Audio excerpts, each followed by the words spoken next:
Digamos que foi encontrado um antigo livro, um texto com vários milênios de idade, contendo instruções vitais sobre o universo, como manipular energia e todo o processo de manifestação. O que você pensa? Essa incrível descoberta seria compartilhada com pessoas ao redor do mundo ou mantida em segredo? Infelizmente, algo tão poderoso nunca seria compartilhado. Isso foi o que aconteceu com o Evangelho Perdido de Tomé. Nos próximos minutos, você ouvirá uma sabedoria profunda, algumas frases que mudarão radicalmente a sua vida. Preste atenção, porque esse conhecimento sagrado, muito importante, não foi incluído na Bíblia por questões de controle, ou vamos dizer, na Bíblia convencional. O Evangelho Perdido de Tomé é visto como muito poderoso porque as pessoas acreditam que ele contém as palavras reais que Jesus usou para ensinar aos outros como trabalhar com forças invisíveis, como emoções humanas, sentimentos e energia. Em várias tradições antigas, seja budista, hindu ou cristã primitiva, há uma mensagem compartilhada. Existe um campo de energia e possuímos os meios para nos comunicar com ele. Esta é uma página real do Evangelho de Tomé. Então sabemos que o Evangelho Antigo realmente existia. O Evangelho de Tomé é uma coleção não canônica de 114 ditos atribuídos a Jesus. É conhecido como um texto apócrifo, o que significa que é um trabalho que possui alguma autoridade, mas não foi incluído no Novo Testamento. Os ditos são estruturados como citações diretas de Jesus, de alguma forma semelhante ao livro de Provérbios da Bíblia. Diferentemente dos evangelhos canônicos de Mateus, Marcos, Lucas e João, o Evangelho de Tomé não contém narrativas da vida de Jesus, sua morte ou sua ressurreição. Em vez disso, ele se concentra em seus ensinamentos, muitos dos quais são apresentados como sabedoria esotérica ou secreta. O Evangelho de Tomé foi descoberto perto de Nag Hammadi, no Egito, em dezembro de 45, junto com um grupo de livros conhecido como a Biblioteca de Nag Hammadi. Esses textos estavam escondidos em uma jarra e enterrados no chão, na base de um penhasco conhecido como Jabal al-Tarf. Os estudiosos suspeitam que eles foram enterrados para serem guardados em segurança por monges do mosteiro de São Pomos, quando a posse de tais textos se tornou politicamente perigosa devido à emergente doutrina cristã ortodoxa. Os manuscritos originais são escritos em copta, mas acredita-se que o texto tenha sido traduzido de uma versão grega anterior. A datação do Evangelho de Tomé é motivo de debate entre estudiosos, mas o consenso é que a versão copta encontrada em Nag Hammadi data aproximadamente do século IV d.C., mas alguns dos ditos dentro dele podem ser muito mais antigos, com estudiosos e historiadores estimando que os textos gregos originais provavelmente foram compostos em algum momento do século II d.C. Isso tornaria os ditos de Jesus, conforme registrados no Evangelho de Tomé, alguns dos escritos cristãos mais antigos. Os ditos muitas vezes soam simples, mas possuem camadas de significado. Por exemplo,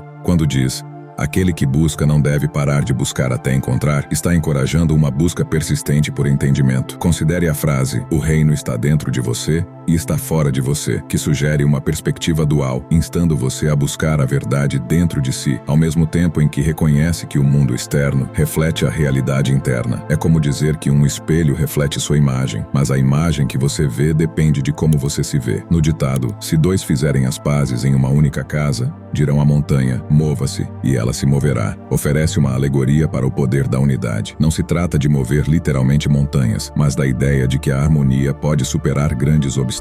O ditado: as imagens são visíveis para as pessoas, mas a luz dentro delas está escondida, implica que há uma essência invisível em todas as coisas, como a eletricidade é invisível, mas faz uma lâmpada brilhar. O Evangelho usa a imagem de um grão de mostarda para ilustrar como algo muito pequeno pode crescer para se tornar algo muito grande, indicando que uma pequena quantidade de fé ou sabedoria pode se expandir consideravelmente. Outro ditado profundo: se torne passageiro.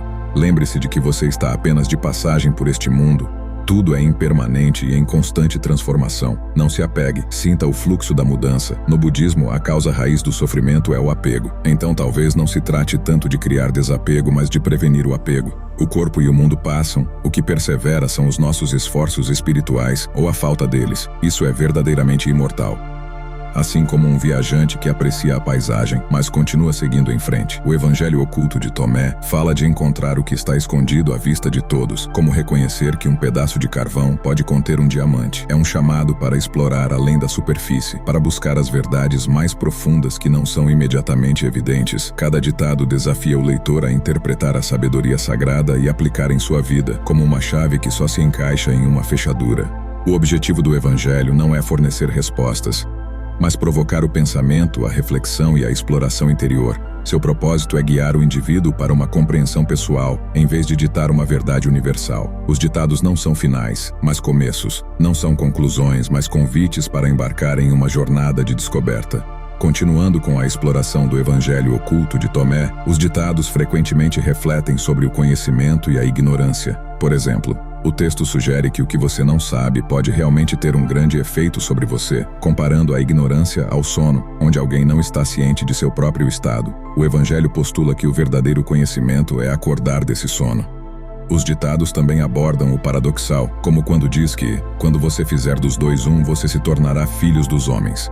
Isso pode ser interpretado como um apelo para reconciliar opostos dentro de si, possivelmente sugerindo um equilíbrio entre o material e o espiritual, ou o racional e o emocional. Além disso, o texto encoraja a olhar além das aparências, implicando que a verdadeira compreensão vem de ver com mais do que apenas os olhos. É como dizer que a essência de uma árvore não está apenas em sua casca e folhas, mas também na vida que ela oferece ao mundo, na sombra que proporciona e no ar que purifica. O conceito de riqueza interior também é um tema presente, com ditados como: o reino é como um mercador que tinha uma consignação de mercadorias e que descobriu uma pérola. Essa alegoria sugere que descobrir o reino interior é semelhante a encontrar uma pérola de grande valor, reconhecendo a natureza preciosa da descoberta espiritual interna. Alguns ditados no Evangelho podem parecer confusos, como quando Jesus diz: bem-aventurado é o leão que o homem comerá, de modo que o leão se tornará homem, e maldito é o homem que o leão comerá, e o leão se tornará homem. Isso pode ser uma forma enigmática de expressar que assimilar e superar os instintos animalescos pode levar à iluminação, enquanto ser dominado por eles pode resultar na perda da humanidade. O texto também apresenta a ideia de uma mensagem oculta que não é imediatamente compreendida, mas é revelada àqueles que persistem.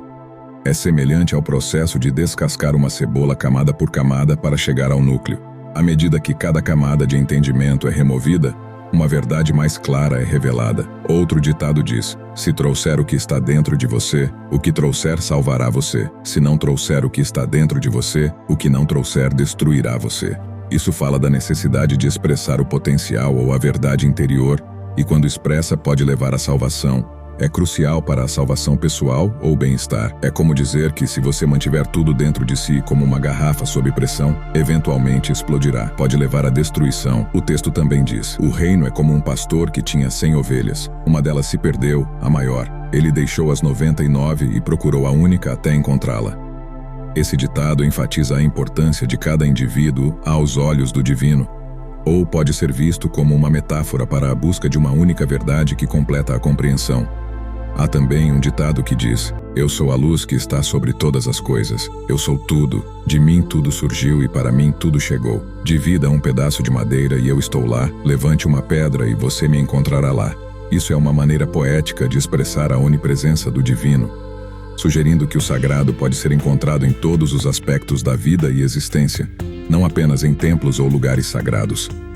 Considere a noção de que se um cego guia outro cego, ambos cairão em um buraco.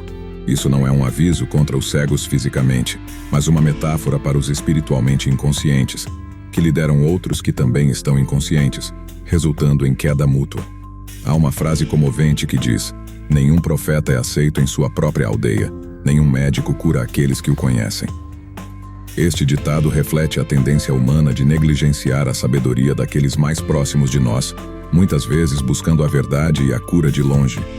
Outro ditado diz: uma videira ressequida foi plantada fora do pai, mas sendo insalubre será arrancada pela raiz e destruída. Isso sugere que ensinamentos ou crenças que não têm origem em uma fonte verdadeira não resistirão. O texto também aconselha a estar atento aos estudiosos que andam na lei, que gostam de usar roupas esplêndidas e adoram saudações nos mercados. Aqui, adverte-se contra aqueles que usam seu conhecimento ou posição para a glória pessoal, em vez de iluminar os outros. O texto também afirma que uma pessoa dos velhos tempos não hesitará em perguntar a uma criança de 7 dias sobre o lugar da vida, e essa pessoa viverá. Isso implica que a sabedoria não é uma questão de idade, e que às vezes as ideias mais puras vêm dos mais jovens entre nós. Há um ditado que diz: dê ao imperador o que é do imperador, dê a Deus o que é de Deus e me dê o que é meu. Aqui, faz-se uma distinção entre os reinos material e espiritual, sugerindo um equilíbrio nas obrigações. Outra instrução diz: quem tem algo em mãos receberá mais, e quem não tem nada será privado até do pouco que tem. Isso pode ser sobre a mentalidade de abundância versus a mentalidade de escassez, onde a mentalidade influencia o resultado. O Evangelho também diz: quem encontrar o mundo e ficar rico, deixe-o renunciar ao mundo. Isso não se trata apenas da riqueza, mas sobre a compreensão de que o sucesso material não equivale a uma verdadeira realização. Fala sobre a autoconsciência. Se você se conhece, então será conhecido, e você entenderá que é filho do Pai vivo. Isso sugere que o autoconhecimento leva a uma compreensão mais profunda de sua linhagem espiritual. Considere a frase: os céus se enrolarão diante de você e a terra, e quem vive do ser vivo não verá a morte. Isso não se trata de imortalidade física, mas fala de um estado de iluminação no qual se transcende o medo da morte. Bem-aventurados são os solitários e eleitos, pois encontrarão o reino, pois são dele e a ele retornarão. Isso sugere a ideia de que aqueles que são introspectivos e escolhidos descobrirão uma conexão mais profunda com o reino espiritual, indicando uma origem e destino além do mundo físico. O texto também diz que o reino é como um homem que tinha um tesouro escondido em seu campo, sem saber. Isso é uma metáfora para o potencial ou sabedoria não reconhecida que reside dentro de cada pessoa, esperando ser descoberta como um tesouro enterrado e esquecido. Diz que a pessoa que chegou a conhecer o mundo encontrou um cadáver, e a pessoa que encontrou o cadáver do mundo não é digna. Isso pode ser interpretado como uma realização de que o conhecimento mundano é sem vida em comparação com a iluminação espiritual, que eleva uma pessoa além dos valores terrenos. O Evangelho afirma: quem não odeia pai e mãe como eu, não pode ser meu discípulo, e quem não ama pai e mãe como eu não pode ser meu discípulo. Essa declaração paradoxal pode não ser sobre ódio literal, mas sobre priorizar o caminho espiritual sobre os vínculos familiares. Além disso, afirma que as imagens são visíveis para as pessoas, mas a luz dentro delas está oculta na imagem do Pai. Isso sugere que, embora possamos perceber representações físicas, a verdadeira essência ou centelha divina interior está oculta e requer uma compreensão mais profunda para ser discernida. Também menciona: quando você vê sua semelhança, você se alegra, mas quando você vê suas imagens que vieram à existência antes de você, que nem morrem nem se manifestam, quanto você terá que suportar? Isso parece indicar que reconhecer a semelhança física transitória traz alegria, mas confrontar o aspecto eterno do ser, que é mais difícil de compreender, traz um desafio muito maior. Outra afirmação diz: revelo meus mistérios àqueles que são dignos dos meus mistérios. Isso implica que as verdades espirituais não são para todos, mas reservadas para aqueles que se prepararam para recebê-las e entendê-las. O texto também coloca: se disserem a você de onde você veio, diga-lhes que viemos da luz, do lugar onde a luz surgiu por vontade própria, estabeleceu-se e manifestou-se através da sua imagem.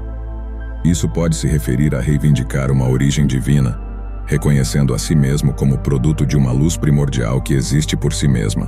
Por fim, menciona: um homem disse a Jesus: diga aos meus irmãos que dividam comigo os bens de meu pai. Ele lhe disse: ó homem, quem me fez um divisor? Ele voltou-se para os seus discípulos e disse-lhes: não sou um divisor, sou. Isso reforça a ideia de que devemos aspirar à unidade e não à divisão. É preciso buscar a compreensão maior e o amor absoluto, assim como Jesus propagou nesses ensinamentos. Em última análise, o Evangelho de Tomé nos lembra da riqueza e diversidade dos ensinamentos de Jesus e da importância de uma busca espiritual contínua e pessoal. Ele nos convida a olhar para dentro, a questionar e a explorar, e a descobrir a sabedoria atemporal que pode nos guiar em nossa jornada espiritual. Nesse sentido, o Evangelho de Tomé permanece como uma luz brilhante, iluminando o caminho para aqueles que buscam a verdade e a compreensão mais profundas, além das próprias divisões muitas vezes criadas por instituições religiosas. Grato por chegar até aqui, curta, comenta e lembre-se: liberte-se pelo conhecimento, transforme-se pela percepção.